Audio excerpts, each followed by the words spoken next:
But the biggest story of the night is the injury to Jayson Tatum. And they have not called it an Achilles tear officially. It was deemed a lower leg injury. He's reportedly getting an MRI today. But it sure looked like Jayson Tatum tore his Achilles last night from the way the foot planted, the going down, the screaming in pain. We've talked about this on the show. I am a horrible, quick to assume somebody tore their Achilles anytime they go down with a lower leg injury, and I am not always right. But the physical, distraught pain, that's not even an appropriate way to put it, but just how much pain it looked like Jayson Tatum was in made me pretty confident he tore his Achilles. And then not being able to put any weight on it as he gets carried off. And then ultimately we see him in the wheelchair looking just devastated. And it just stinks. It is truly the worst thing about sports, because you take a series that has been so fun and so wild and so entertaining, like Knicks Celtics, and last night was a part of that, and the game itself was awesome, and Jayson Tatum is going off. He's on one. 42 points from the first quarter. He established, this is a Jayson Tatum game. I am going to take this over for the Celtics, and we are going to leave New York with another win. Forget those two 20-point comebacks for the Knicks. It doesn't matter, because we're going to get 2 wins at Madison Square Garden. The series is going to go home to Boston, tied 2-2, and then you can't even talk about the fact that we gave up the first 2. Obviously, the Knicks come back into it. The Knicks are already in a position where it looked like they were more than likely going to be the team to win that game last night, but now we will never know, because Jayson Tatum goes down, and from that point forward, there was just no way the Celtics were coming back. It was such a difficult thing to watch. And it just makes you sad. And it reminds you that so much of the battle of winning a championship is not tied to the draft lottery. It's not tied to big trades. It's not tied to how well you play in the regular season or even how well you play in the postseason. It's tied to injury luck. I feel like the theme of this show is luck and fate. And don't look at me like that, CJ. It is beyond true that injuries dictate so much of the NBA postseason, both from, does it happen to your team? Does one of your most important players go down with an injury? And also, does it happen to the team that you're playing against, where one of their most important players goes down with an injury? And it just creates a different path, as opposed to if a team is operating at full strength. Why do you take such offense to that? Yes. What you're saying has truth to it. I'm trying to work my way through, all the way through the thought. It does play a part. How big of a part, how small of a part, I think we'll disagree on that. The Celtics are in this position because of themselves. Jayson Tatum was out there when they were blowing them 20-point leads, right? They had the opportunity. They should have been playing this game here to close this thing out. That's on them. They got to this point by themselves. This should have been a sweep or close to it. They should be in this up 3-0 in game 4, and then this happens. It's okay, it sucks, but we're still good enough to win one of these next 3 games in advance. But no, they didn't. They played with their food. They jacked up those threes in the fourth quarter. And it's oh my gosh, what are y'all doing?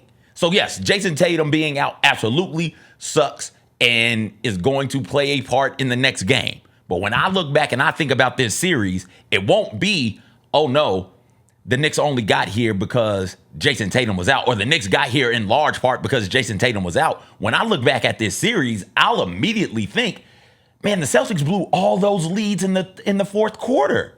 They blew all those leads by taking all those threes and missing them in the fourth quarter. You can't run the offense that simply exists on you taking tough shots, because eventually you're going to miss those tough shots. And if all you're doing is taking them, you got to find a way to get easy shots and easier looks at the rim. And the Celtics just haven't done that, particularly late in game 1 and game 2. The Celtics should be up 3-1 right now, not the other way around. And that's how I'll remember this series, and that's what I'll think about. It won't be Jayson Tatum's injury. I'll remember Jayson Tatum just from a standpoint of how it looked like he was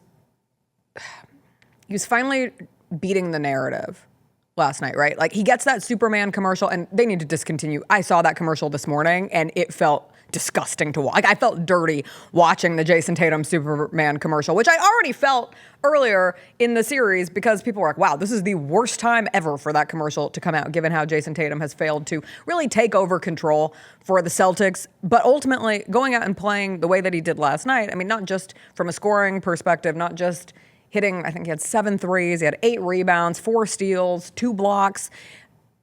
He was dominating that game. And the turnover that he had that led to the, who was it who had the dunk on? Anunoby, who had the lead out dunk while Jayson Tatum's hurt on the other side. I think that made it a 9-point game. And there were like 3 minutes left. So yes, as I said, the Knicks were in control of that game and were likely going to win. But you don't know. You don't know when someone's having that kind of game if they're able to will a team to a win in a must-win kind of spot, as the Celtics were in last night. And now we'll never know. Just like we will never know if the Golden State Warriors would have beaten the Minnesota Timberwolves if Steph Curry was available. I can watch the series and think, yeah, sure as hell looks like the Timberwolves are vulnerable enough that the Warriors should have been able to get past them and into the Western Conference Finals with a healthy Steph. I saw 13 minutes of Steph in Game 1, and he sure looked great. Sure looked like a different situation than what he had to face against the Houston Rockets defense, but we'll never know. So we sit in this space of hypotheticals. I mean, God, we do it here in Memphis all the time. What if Mike Conley hadn't broken his face? But it is a part of it. And when you look at the injuries that we've seen this postseason, last postseason, and they just keep building up. Like you have Tatum with an Achilles tear, you have Damian Lillard with an Achilles tear, and as someone who has a personal investment in please figure out what the hell is wrong with people's Achilles and how they tear and the randomness of it, and is there, a better solutions forward in making it a quicker recovery standpoint. I hope there's research that goes into that, just like how they just started the research in women athletes, and if there's a connectivity between that time of the month and ACL tears, which is wild. But there's so much money tied up in these players that you assume there will be a continued increase in medical research because you do have 2 Achilles tears. You have the multiple injuries that the Cleveland Cavaliers have had to deal with this postseason and how that's impacted their series against the Pacers. And then you have the Steph injury. And it's a big thing. And it is tied to, we talked about it yesterday, playing every other day. I don't know what the solution is because once the cat's out of the bag, it's really hard to put it back in. And so I don't foresee a universe where the NBA is not playing an 82-game season and not having the in-season tournament, which for the most part is just a continuation of, the Emirates Cup. A continuation of the regular season, but there is 1 extra game for the 2 teams that end up there. And then there is a play-in tournament. And then there is a 7-game series-based postseason. But it sure feels like the toll of the season is leading to more and more injuries. We had it last year too. Giannis was hurt in last postseason. The Cavs were hurt in last postseason. Donovan Mitchell was out last postseason. The Heat were injured last postseason. Kawhi got it. I always struggle with the guys who are like perennially injured to add them into the equation, but Kawhi was injured last year. Zion got injured last year as the Pelicans had made some sort of a surge late in the season. And it just, every year it feels like this becomes more of a dominant part of the conversation. And so while I agree with you, CJ, yes, absolutely. Like, if a team wants to take care of another team, do it before your player gets injured. But that was going to catch up with them regardless. Like, let's say the Celtics are in a place where they make it to the conference finals. You're still without your main guy. That's what Jayson Tatum is for that team. Just like Steph is the main guy for the Golden State Warriors. Just like if you're looking at the Cavs, it's pretty damn hard for them to find success with a hampered Evan Mobley, without Donovan Mitchell. Who knows what they'll be tonight? We'll see what they look like. And I don't know Donovan Mitchell's official status for tonight, but it sure looked like he wasn't going to play. But I want to see NBA basketball with everybody healthy. And I know that's a pipe dream. It's never going to be the reality of a perfect sunshine and rainbows, everyone's healthy world. But I don't like this. It ruins series. It ruins the postseason. No, it doesn't. It does for me. Everybody's injured all the time in the NBA playoffs. And I hate it. That's been the history of the playoffs for forever, since the playoffs have come into play. We can pick a year and go through and find somebody being injured. You want to talk about those Lakers, that the last team to three-peat, Shaq and Kobe, those Lakers? Mm-hmm. Hell, Chris Webber was injured. If Chris Webber had his knees, he dunks that ball. He doesn't try and lay it up. It doesn't rim in and out. And we don't get overtime where Peja Stojakovic forced to play because he had been injured for quite some time.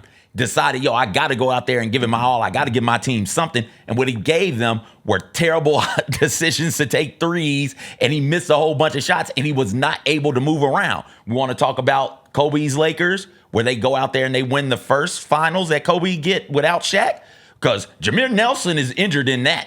Jameer Nelson and the Orlando Magic are not completely healthy. Jameer Nelson's injured. That's your primary ball handler. He was a tremendous finisher and a scorer and a facilitator. He's injured. Who knows what that series may have been had he not been injured. You want to go back further to the 80s? I always bring up this one.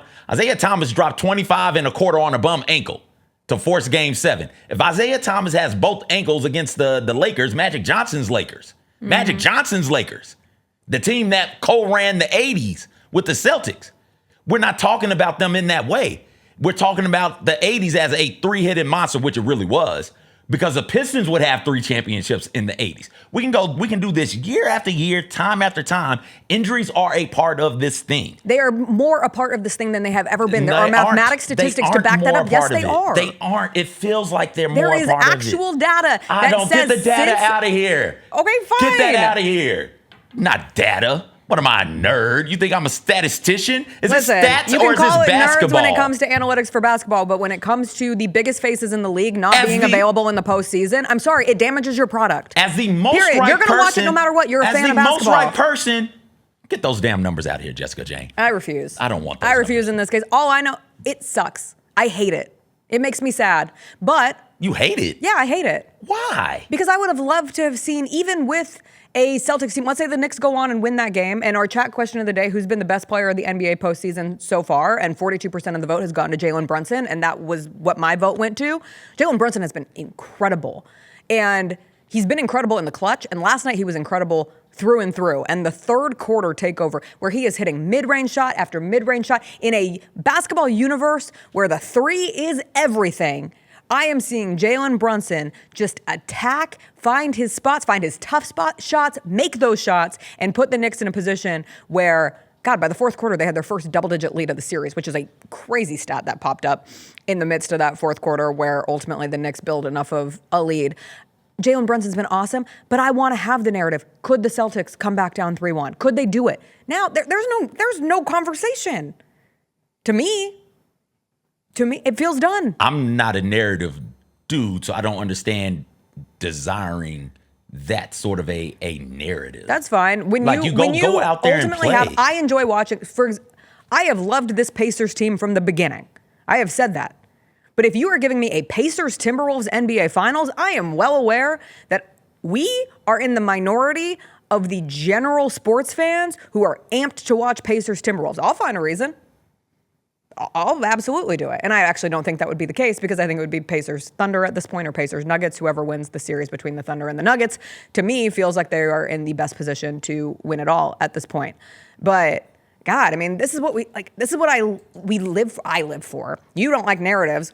This league is about narratives. We just spent 30 minutes talking about the NBA draft lottery. We're talking about ping pong balls and the opportunity for a team and what it means for the Mavs to get Cooper Flagg. Like, this is how sports stories are told. Yes, you can watch the actual game, and that's what matters. It's the X's and O's. It's who wins, who loses, and moving on, and everything that happens in the midst of it. But like, the whole point of, not the whole point, but the reason this league is an entertainment product is a lot of the other stuff that gets awarded with that. And I don't want to take away from the Knicks, because I feel like so much lost in the Tatum conversation is the Knicks had an incredible game and feel as if they are in a true position to make it to the NBA Finals. They really could do it. The Jessica Benson Show with CJ Hurt, live every weekday at 8 a.m.